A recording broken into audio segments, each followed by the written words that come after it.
Please hear me loud and clear.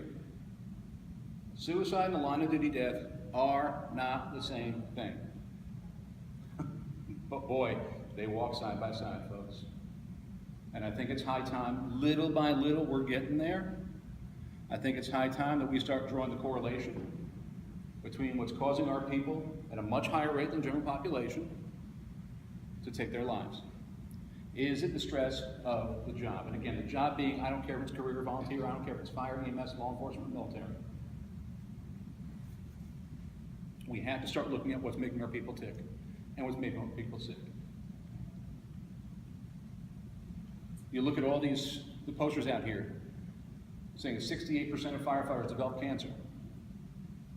We've got great resources. We've got both volunteer agencies and career agencies, the unions, banging their fists on the table saying, we need to look at this, we need to address this. Why are we not being as vocal for things like PTSD and our suicides? We need to be. So what does your policy do?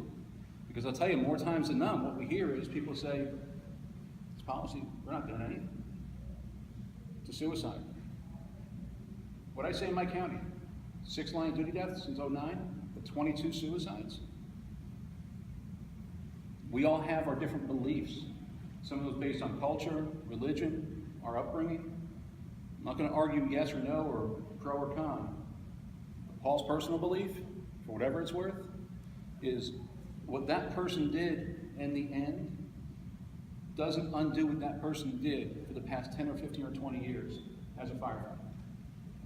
And that's why we do what we do. When we talk about doing what we call the right thing, you put on your pretty uniform and you go out and you stand honor guard, okay, and you support the family.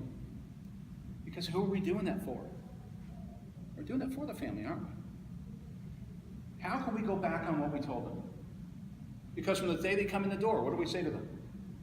You're part of the family. We're going to take care of you. Your family is part of our family now.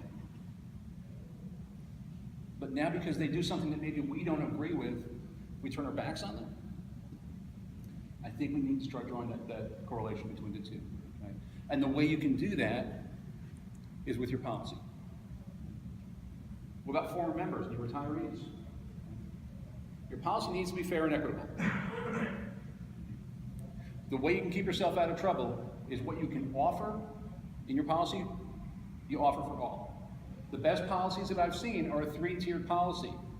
This is what we are prepared to do for on-duty death, this is what we're prepared to do for off-duty death, and this is what we're prepared to do for former members. I don't care if you were here for 2 years or for 43 years. Okay?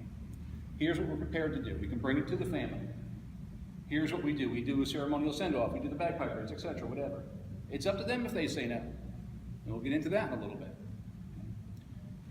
But your policy is critical, folks. So again, if you don't have one, let me know. I'll be happy to help you develop one. Okay, that's what I do.